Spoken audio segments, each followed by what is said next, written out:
The people throughout this country, they would like a renewal of democracy. That's right. A renewal of democracy which will only take place when in fact we go to a new election.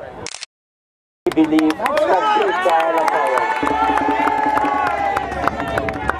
they have had many years, and we know of course that they come out of a tradition of one-party rule. They like one-party rule. But what has happened after November 2011 is that the people said to them, listen, enough is enough, and we want no more one-party rule. So they tried it for 3 years. They see it is not going the way they would like it to go, because the opposition is there to challenge, the opposition is there to scrutinize. They don't care for challenge and scrutiny. They want to proceed entirely as the kind of dictatorship. And this prorogation, and this was a point being made in the National Assembly today, that what in effect we have through this prorogation is the establishment of a one-party dictatorship in the country, where that party does not even enjoy the majority in the National Assembly. So this is the difficulty that we have, sisters and brothers. And you have to keep your ears open, because we in APNU and the AFC has also indicated that we are not about to tolerate this plunging of our country into political crisis and constitutional crisis. We would like an orderly democracy. We don't want to go down in the Caribbean as some kind of pariah state. Where else in the Caribbean you believe the government can simply put the parliament on hold? That's where we are. We're on hold. He could have chosen, he could have done one of two things. He could prorogue the parliament, as they have done, or they could have dissolved the parliament and go to elections. Exactly. He chose the soft option. He chose the soft option. And we believe the reason for choosing this option was because they wanted, in effect, to avoid the peril of the no confidence motion. Because had the no confidence motion come, as you may have noticed, I don't know if you counted your MPs as they went in, but we were there in full strength. Full 33 were sitting there, ready to pass the vote of no confidence. But in fact, they avoided. They ducked out of the vote of no confidence by proroguing the parliament, pulling the rug from under the feet of the parliament so we could not proceed. He could have dissolved. The president could prorogue or dissolve. Why have they chosen prorogation instead of dissolution? We believe because it gives them up to 6 months if they choose to use the entire period allowable under the Constitution. It gives them up to 6 months of government, of handling your money without accounting to the National Assembly, without bringing the finance minister no longer has to come to us to seek approval to spend. For 6 months they can spend and spend and spend. And we know that a lot of that spending will have to do with their election preparations and their election bribery. And that's what we are going to be looking at. But sisters and brothers, I know as we're standing here in this hot sun, get yourselves ready. There will be a lot of days in even hotter sun where we are going to have to ask you to come out and demonstrate that democracy in Guyana is alive and well.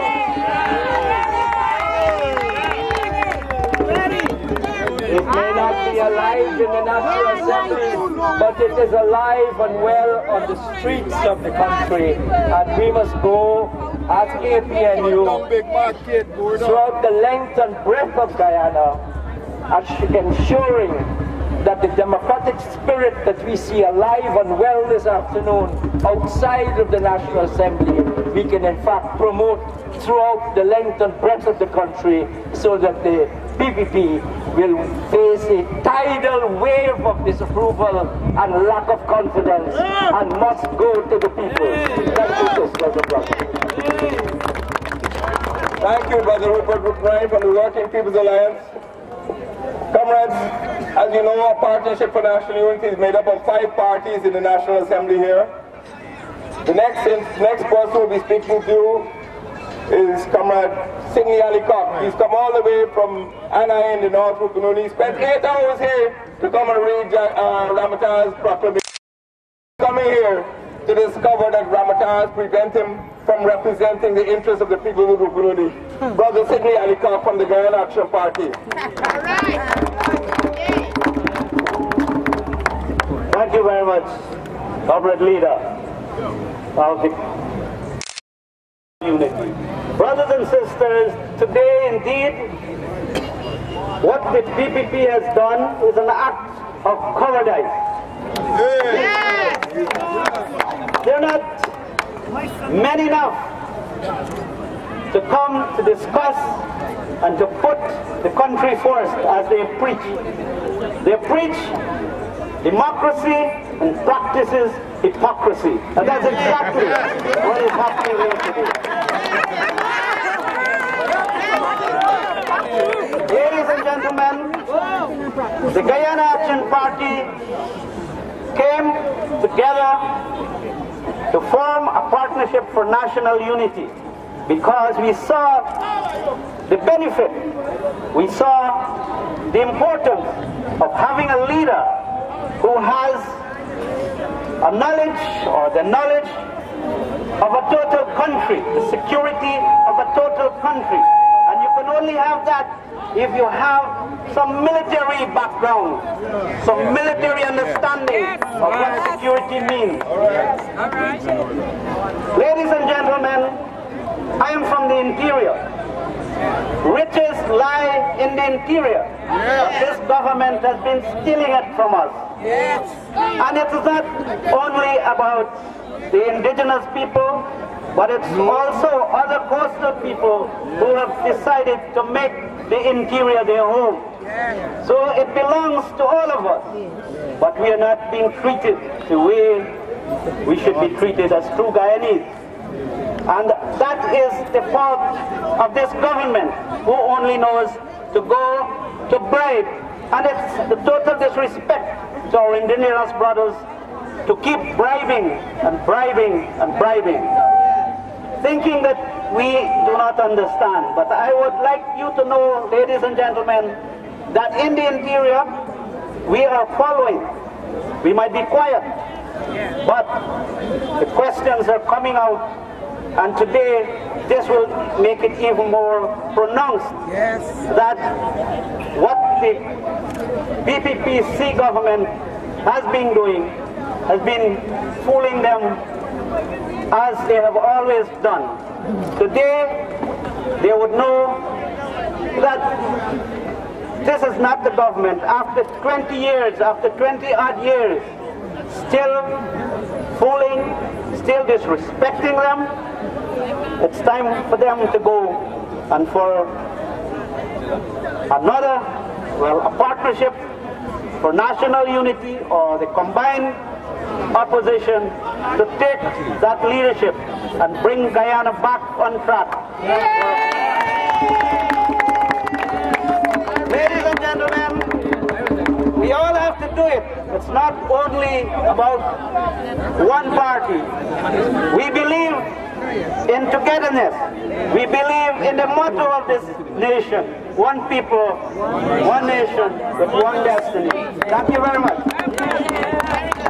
Thank you, Brother Sidney Ali Cock from Anai in the Rupununi, Region 9. And I'll ask our brother from the National Front Alliance, Brother Keith Scott, the third party in our coalition, to come forward. Thank you, Mr. Chairman. Comrade Leader, brothers and sisters, there is a time to plant, a time to live, a time for peace. Right. There have been no gains ever unless there have been struggle. Now you're being called upon to protect the gains we've had in the past. We're being called upon to make sure that we will not allow a dictatorship to become entrenched in this country when we and our young children are around. We've struggled too long, too hard, and it will never ever happen. Today, the worst day in this country for years have now seen the unmasking of a new dictatorship that has never happened before. But bear in mind, brothers and sisters, that unmasking has been forced upon them because we, the past 3 years, have held their foot to the fire. We have been able to expose the fuel blasts. We have been able to expose the threats of killers. We have been able to expose the thief men. And now we intend to make sure that they are brought to justice. And then they call again the first order of business will be no confidence motion. And when we will power the first order of business with the accountability for the thieving that has taken place in this country. Brothers and sisters, we are saying to stay organized. We intend to stay focused. We intend to fight for this for our own gains, for the gains of our children. Democracy is not given us a platform. We have to fight to maintain it. We are ready. Are you ready? Yes! We are ready, comrades. And we are prepared to take the struggle to a new level. Brothers and sisters, we have confidence in GCOM and its staff to be able to organize and to run a proper election. We have no fear. We have always said we are ready, and we are ready. But whatever comes, whether you want peace or whether you want us to have struggling in trenches, we are ready on the Ranger. Thank you very much, Brother Keith Scott from the National Front Alliance. I now ask the Chairman of the People's National Congress, Reform, Basil Williams, to speak on behalf of his party.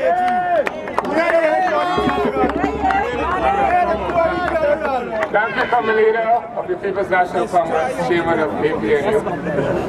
Comrades, this is a sad day for us, but we are not despairing because they have given us the opportunity to big up ourselves from now on. The PPP has misused our constitution to create the first dictatorship in this country. You must remember they were already, but now they start to invoke the constitution to formally, officially confirm them as dictators. And why am I saying this? You know, in 2011, the majority of you voted for APNU. So for the first time in the history of Ghana, we had a minority government. They never recognized their status. They never accepted their status. And so they did all kinds of things. When we pass our bills, they refuse to send it and things like that. They continue to starve our workers, paying them starvation wages. They're doing anything they like. They're not doing anything that is in conformity with the law. And so when we were talking elections, people needed a change. We voted in the budget against certain things being spent, and the minister still went ahead and spent it. So we said, hey, no confidence motion, it would result when we win it into new elections. They come out now and make brighter. But if you call, you want to call no confidence motion, we going to call a snap elections. How are they going to do it? By dissolving the parliament so that we'll have elections. So both sides, all sides, were thinking elections, comrades. And when time comes to reach the tape, we're looking for the PPP, and they can't be found. Like cowards, they turn back. They turn back, comrades. They're running, as my comrade said earlier, they're running, but they can't hide. And that's where we are now. All of a sudden now, they're not talking elections anymore. Because they're afraid to come to you again. They know what you did them in 2011. And you know, it's legs, the nose legs waited. So what they decide to do? They decide to hide behind a provision in the Constitution that was not contemplated to be used in that manner, to perpetuate themselves in government alone. In other words, they shut down the parliament, which has the majority representatives of the people there, AFC, APNU, and now the PPP alone will be governing you for the next 6 months. If you allow them to.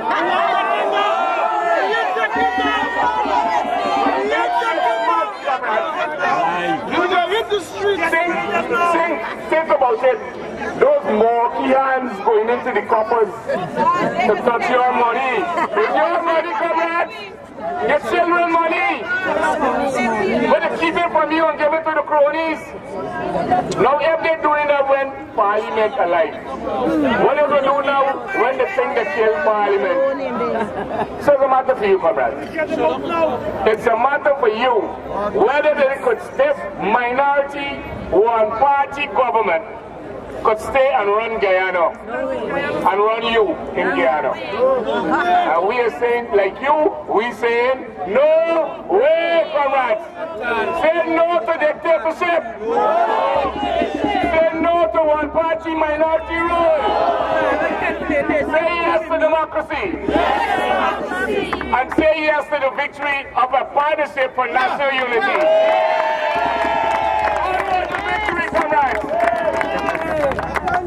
Thank you, comrades. I know some of you have been here for the last 4 hours. You thought you're coming to a wake. It's not a wake, this is a baptism.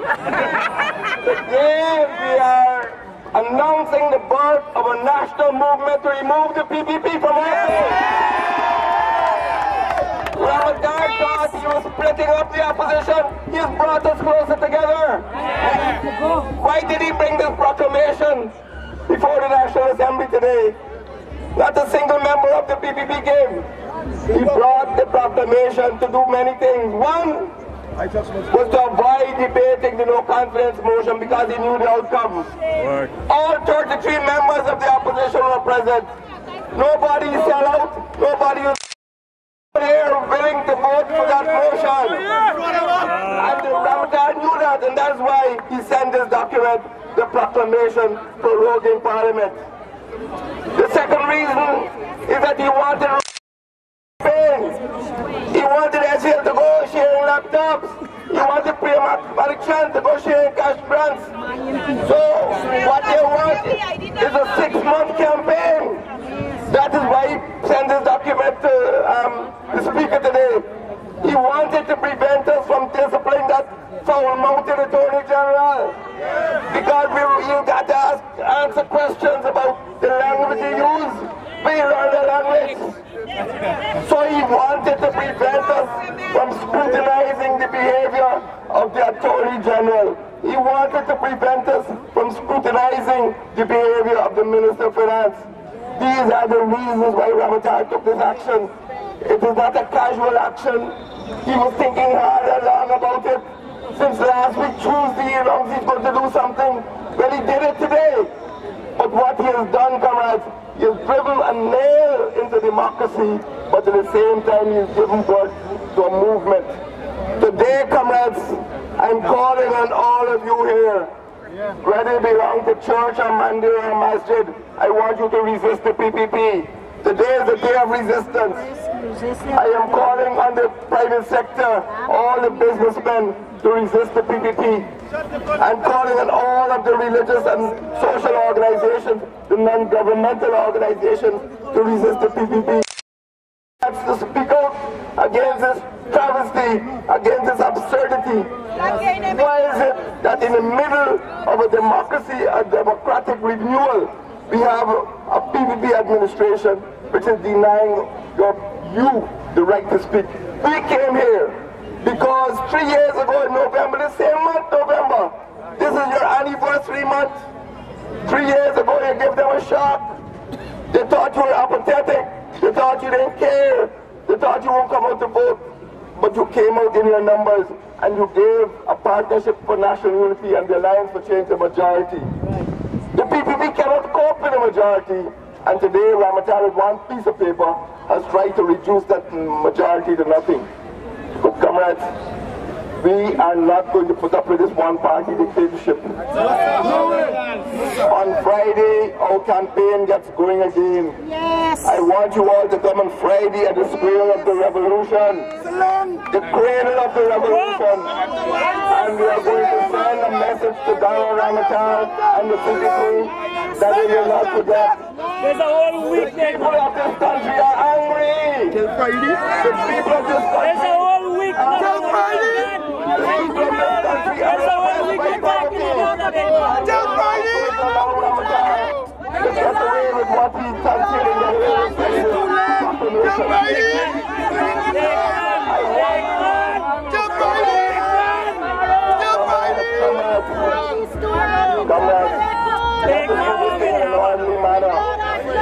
we are going to be having a massive rally, and after that, we are going to maintain pressure on the People's Progressive Party.